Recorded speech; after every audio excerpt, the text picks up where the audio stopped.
तो अब आते हैं सबसे पहली कैटेगरी पर। उस कैटेगरी का नाम है large cap stocks, large cap company. इन्हें हम ब्लू चिप स्टॉक्स भी कहते हैं।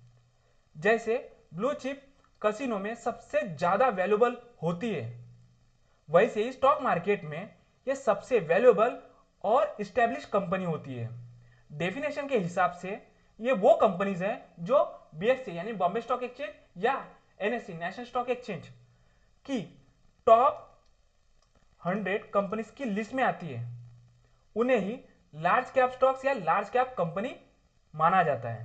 जनरली इन कंपनी का मार्केट कैप 20,000 करोड़ से ज्यादा होता है।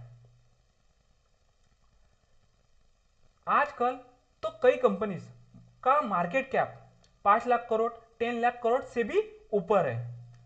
अगर आप रिलायंस कंपनी का नाम सुना है तो उसका मार्केट कैप 20 लाख करोड़ से ज्यादा है। उसी तरह आईएक्स यानी इंडियन एनर्जी एक्सचेंज, इसका मार्केट कैप देखोगे तो 12,000 से ज्यादा है, लेकिन ये लार्ज कैप में नहीं आती है। मैंने क्या बोला, 20,000 करोड़ से ज्यादा जो भी कंपनी का मार्केट कैप होगा उसी कंपनी को हम क्या बोलेंगे, लार्ज कैप। देखिए एचडीएफसी बैंक का मार्केट कैप कितना है, 15 लाख से ज्यादा। सिंपल वर्ड में कहूं तो लार्ज कैप स्टॉक वो कंपनी होती है जिनकी मार्केट कैपिटलाइजेशन वेरी हाई, बहुत हाई होती है, usually top listed giants of the country. ये company financially strong, stable, old and trusted होती है। आप इन्हें इजीली आइडेंटिफाई कर सकते हो। ये वो ब्रांड है जिनके प्रोडक्ट ऑलमोस्ट हर इंडियन को पता होते हैं। रिलायंस का आपको पता है जियो, एचडीएफसी बैंक का बैंक पता है आपको, आईटीसी का आशीर्वाद आटा और उसकी सिगरेट। अब बात करते हैं कि लार्ज कैप कंपनी या लार्ज कैप स्टॉक को किस तरह से आइडेंटिफाई करते हैं। Characteristics of large cap stocks. देखिए लार्ज कैप कंपनी होती है ना, वो स्टेबल और स्टैब्लिश होती है। ये कंपनी इंडस्ट्री की लीडर होती है। इनका बिजनेस मॉडल प्रूवन होता है।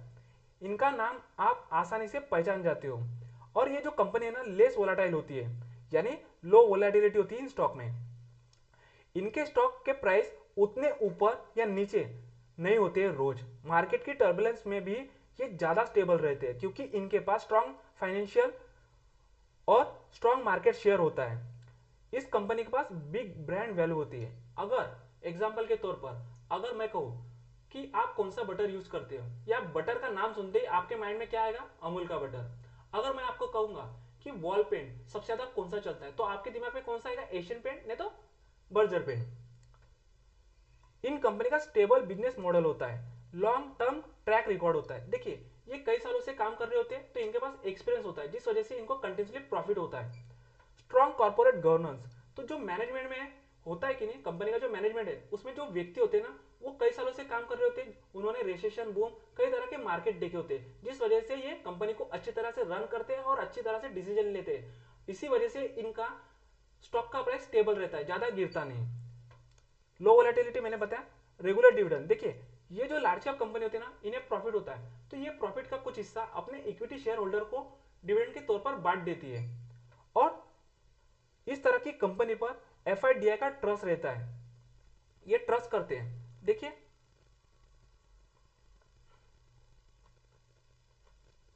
एफआईडीआई इनकी 2025 रिलायंस में कितनी 18% की होल्डिंग है और डीआई की कितनी है, 20% की होल्डिंग है। तो इस तरह से एफआईडीआई इस तरह की कंपनी में ट्रस्ट करते हैं।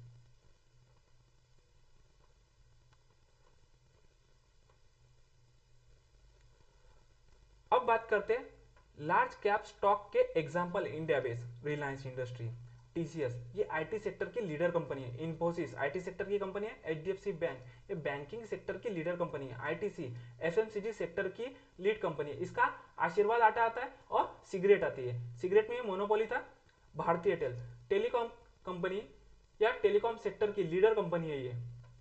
Hindustan Unilever FMCG sector, SBI, ICCI bank, ये कंपनी है ना, decade old revenue rich proven successful business model होता है और ये इसी तरह के मॉडल पर काम करती है। अब बात करते हैं लार्ज कैप रिस्क की। लार्ज कैप स्टॉक में क्या रिस्क होते हैं? देखिए, लार्ज कैप स्टॉक में वोलेटिलिटी बहुत कम होती है। अगर स्टॉक मार्केट क्रैश कर रहा है तो अदर कंपनी के कंपैरिजन में ये स्टॉक कम गिरते हैं, बट एक डाउनसाइड है जो रिटर्न स्लो होते हैं। अगर आप overnight return, 10x return, multibagger type growth चाहते हैं तो इस कंपनी से दूर रहे, क्योंकि इस तरह की कंपनी में आपको इस तरह के रिटर्न नहीं मिलेंगे।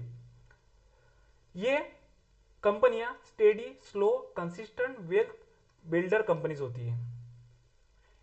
सिंपल वर्ड में कहूं तो ये कंपनियां लिमिटेड ग्रोथ पोटेंशियल देती है, क्योंकि देखिए ये कंपनियां कई सालों से काम कर रही होती है। जब ये कंपनी स्टार्टअप होता है, इन कंपनी का हो सकता है पिछले 20 साल पहले ये कंपनी का मार्केट कैप 100 करोड़ था, लेकिन अभी 20 साल बाद या 50 साल बाद इस कंपनी का मार्केट कैप 10 लाख करोड़ है। जब ये 100 करोड़ की कंपनी थी ना, तो इन्होंने मार्केट कैप्चर किया, पूरा मार्केट कैप्चर किया, लेकिन जितना कैप्चर हुआ उतना ही कैप्चर किया, तो ये कंटिन्यूसली प्रॉफिट जनरेट किया। अब ये क्या करते हैं, जब इतनी बड़ी कंपनी है तो इन पे प्रेशर रहता है, तो ये क्या करते हैं, नए ग्राहक, नए कंज्यूमर को ढूंढते नहीं है, ये सिर्फ उन्हीं को फोकस करते हैं जो ये पहले से ही प्रोडक्ट खरीद रहे हैं। तो इस तरह के लोगों से ये प्रॉफिट कंटिन्यूसली जनरेट करते हैं, जिस वजह से इन कंपनी का मार्केट शेयर कंटिन्यूसली बढ़ते रहता है, जिस वजह से आपको प्रॉफिट हो सकता है। क्योंकि इस तरह की कंपनी ज्यादा रिटर्न नहीं देती है, ये एवरी ईयर 8% या 10% का रिटर्न देते हैं। तो अगर आप इस तरह की कंपनी में इन्वेस्टमेंट करते हो तो आप सिर्फ पावर ऑफ कंपाउंडिंग को समझो, क्योंकि आप जितनी भी अमाउंट इन्वेस्टमेंट करोगे, पावर ऑफ कंपाउंडिंग के थ्रू उस अमाउंट को कई गुना किया जा सकता है। अब बात करते हैं लार्ज कैप स्टॉक में किन लोगों ने इन्वेस्टमेंट करना चाहिए। अगर आप एक बिगनर हो और आप अपनी इन्वेस्टमेंट जर्नी स्टार्ट करना चाहते हो तो इस तरह के स्टॉक में इन्वेस्टमेंट करना चाहिए। अगर आपको सीखना है तो इस तरह की कंपनी में इन्वेस्टमेंट करना चाहिए। अगर आप लॉन्ग टर्म इन्वेस्टर हो, यानी लॉन्ग टर्म की सोचकर किसी स्टॉक में इन्वेस्टमेंट करना चाहते हो, तो वो लोग लार्ज कैप स्टॉक में इन्वेस्टमेंट कर सकते हैं। अगर आप रिटायरमेंट का प्लानिंग कर रहे हो तो इस तरह के स्टॉक में आप इन्वेस्टमेंट कर सकते हो। अगर आप लो रिस्क टेकर हो, यानी आप रिस्क नहीं लेना चाहते हो, या फिर आपको फंडामेंटल एनालिसिस नहीं आता है, तो आप इस तरह की कंपनी में इन्वेस्टमेंट कर सकते हो। अगर आप वेल्थ प्रिजर्वेशन माइंडसेट रखते हो तो इस तरह की कंपनी में आप इन्वेस्टमेंट कर सकते हो। या फिर अगर आपको किसी लार्ज कैप कंपनी में इन्वेस्टमेंट नहीं करना है तो आप लार्ज कैप म्यूचुअल फंड में इन्वेस्टमेंट कर सकते हो। इसमें इनसे भी कम रिस्क होता है, क्योंकि आप एक पर्टिकुलर स्टॉक को खरीदते हो, लेकिन आप एक पर्टिकुलर फंड को खरीद रहे हो। इस फंड में मल्टीपल कंपनी होती है जो लार्ज कैप कंपनी होती है, तो आपका इस कंपनी के कंपैरिजन में इस म्यूचुअल फंड में आपका रिस्क ना के बराबर होगा। सिंपल एनालॉजी इसकी ये है, लार्ज कैप स्टॉक्स को आप ट्रेन की तरह समझ सकते हो, heavy, stable, safe, long journey oriented, but speed limited. तो यही सोचकर आप म्यूचुअल फंड में इन्वेस्टमेंट करो।